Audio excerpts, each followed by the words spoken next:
उचित अवसर है, इस बालक को शीघ्र निकल लेता हूँ। अब तुम्हारी मुक्ति का समय आ गया है अघासुर।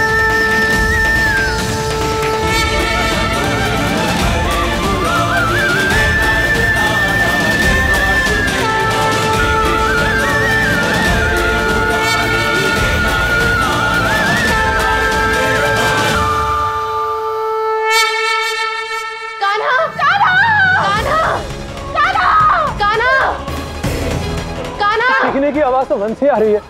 हे नारायण, मेरे कान्हा की रक्षा करना। कान्हा,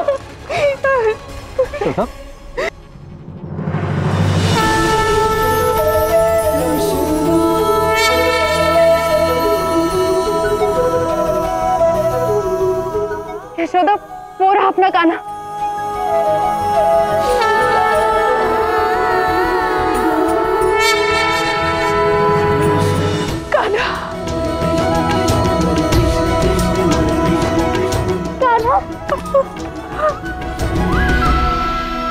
परंतु ये सब क्या हुआ और कैसे हुआ? अंततः वो कौन था? अघासुर को मैंने संभाल लिया, अब इन्हें आप संभाल लीजिए दाऊ। ठीक है कान्हा। कौन था, कैसे हुआ, ये सब जानने की अब हमें कोई आवश्यकता नहीं है। इसकी चिंता अब हमें नहीं करनी चाहिए। नारायण की कृपा से सभी सुरक्षित हैं, यही सबसे महत्वपूर्ण है। हमें नारायण को धन्यवाद करना चाहिए। उचित कहा बल, श्री नारायण की कृपा ही है जिसने हम सबके प्राण बचाए। हाँ मैया, अब शीघ्र चलिए यहाँ से। यहाँ रुकना सुरक्षित नहीं है। कहीं ऐसा ना हो कि वो सर्पअसुर पुनः हमारे पीछे आ जाए। बलराम उचित कह रहा है, हमें चलना चाहिए। हाँ नंद जी, चलिए। शांत हो जाओ मैया, सब ठीक है।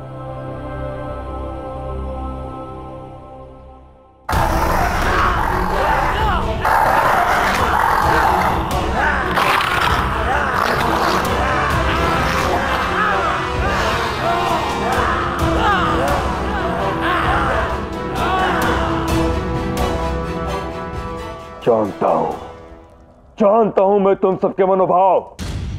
बने पूतना, उसके पश्चात उसका भाई बकासुर और आज अघासुर ने भी अपने प्राण गंवा दिए।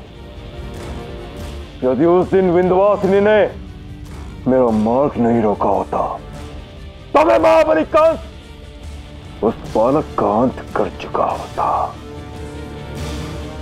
मेरे असुर योद्धाओं, बताओ, तुम में से कोई है जो अपने प्रतिशोध की अग्नि से उस मायावी बालक को भस्म कर सके? है कोई?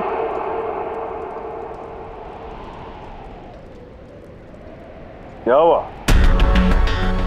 सबके रथ में बहरी प्रतिशोध की अग्नि क्या बुझ गई? कहां से आएगी प्रतिशोध की अग्नि? इतना सब कुछ होने के पश्चात तो कोई गधा ही होगा जो वृंदावन की सीमा पर पग रखने का प्रयास करेगा। महाराज, महाराज क्षमा कर दीजिए, परंतु अद्भुत, अद्भुत अक्रूर, किंतु परंतु जैसे विचार रखने वाली बुद्धि ने आज एक प्रतिभाशाली योजना सुझा दी।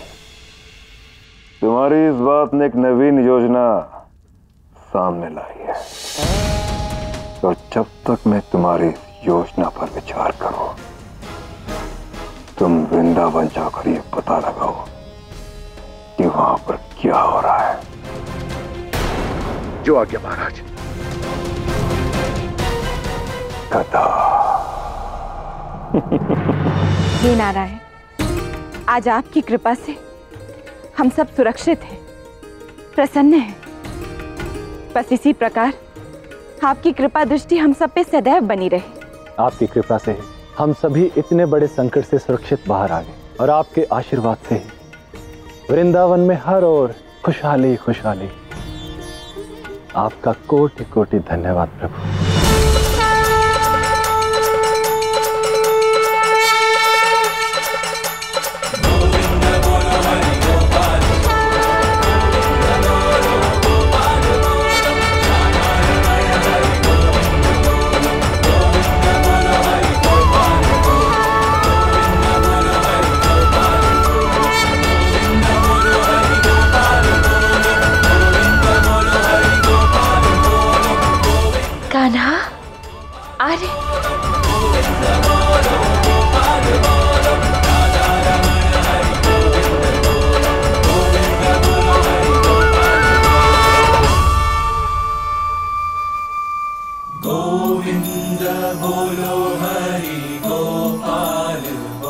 नारायण के प्रति हमारी भक्ति की शक्ति के कारण ही हम इस संकट से बाहर निकल आए। मुखिया जी, हम सभी क्षमा प्रार्थी हैं आपसे। समृद्धि के लालच में हम दृष्टिहीन हो गए थे। पता नहीं हमारे मन में लोहे का लोभ कैसे उत्पन्न हो गया। यदि हमारे पास लोहा होता तो बहुत ही अच्छा होता, परंतु इस लोहे के बिना भी हमारे पास पर्याप्त समृद्धि है और सबसे महत्वपूर्ण नारायण का आशीर्वाद है। मुखिया जी, जिस समृद्धि की आप बात कर रहे हैं वो अधिक दिन नहीं रहेगा। ये तो शीघ्र ही समाप्त हो जाएगी, क्योंकि वृंदावन एक विकसित गांव नहीं है। यहाँ आकर हमने शून्य से आरंभ किया है, परंतु व्यापार, निर्माण, खेती संसाधनों की मांग करता है जो हमारे पास पर्याप्त नहीं है। नारायण की कृपा है हम पर, परंतु सब कुछ नारायण के विश्वास पर कैसे छोड़ सकते हैं। नारायण ने हमें वृंदावन तक का मार्ग दिखाया है। अब इसका निर्माण और आगे समृद्धि तो हमारे हाथों में है ना। आप चिंता मत कीजिए, हम इसका भी कोई ना कोई हल तो अवश्य ही ढूंढ निकालेंगे। और सबसे बड़ी बात, जब हम सब एक साथ हैं तो कोई भी कार्य कठिन नहीं है। क्या कहते हैं आप सब? हाँ, हम सब एक साथ हैं। तो सब लोग बोलिए मुखिया जी की, नंद बाबा की जय।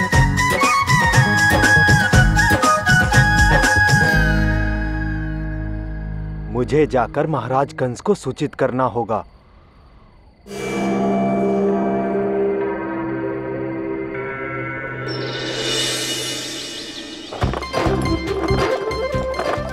अरे यशोदा, इतनी सारी मटकियां, सारा माखन आज ही निकालना है क्या?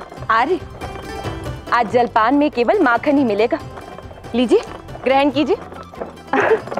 जलपान में ही नहीं नंद जी, आज तो हो सकता है कि आपको दोपहर और रात्रि के भोजन में भी माखन ही खाने को मिलेगा। ऐसा क्यों भला?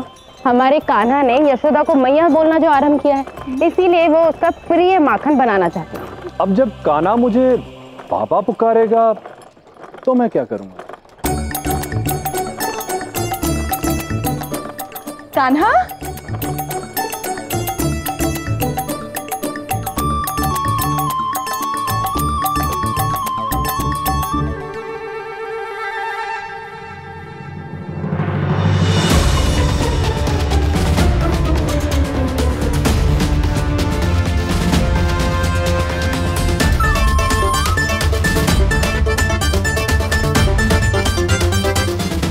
देखो तो, लगता है हमारा कान्हा मैया से रुष्ट हो गया।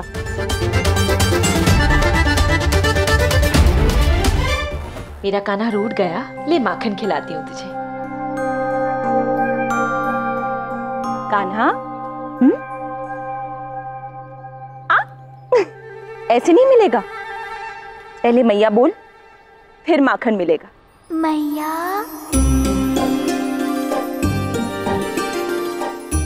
मेरा कान्हा, ले।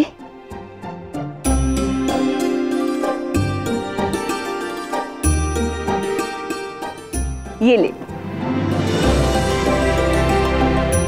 यहाँ बैठ के आराम से माखन खा लल्ला।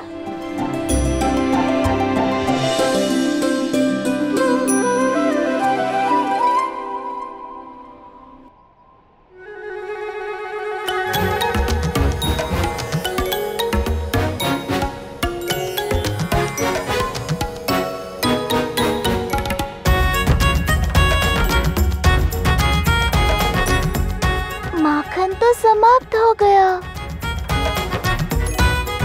यहाँ सामने तो केवल बाबा है। अब बाबा से कैसे कहूँ कि मुझे और माखन खाना है?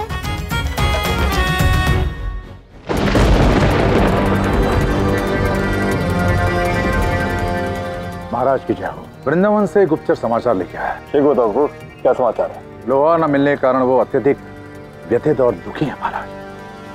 नदी के संसाधन ढूंढ रहे हैं। अति सुंदर अक्रूर, हमें उनकी इसी लालसा का उपयोग करना है। बहुत शीघ्र चैत्र नवरात्रि आ रही है,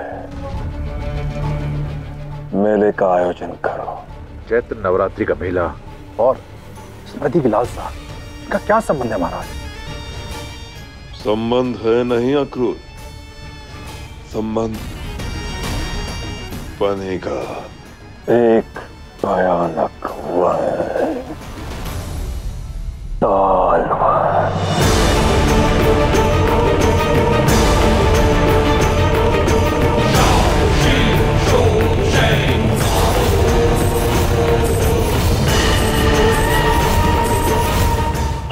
मायावी बालक के अध्याय का अंत कर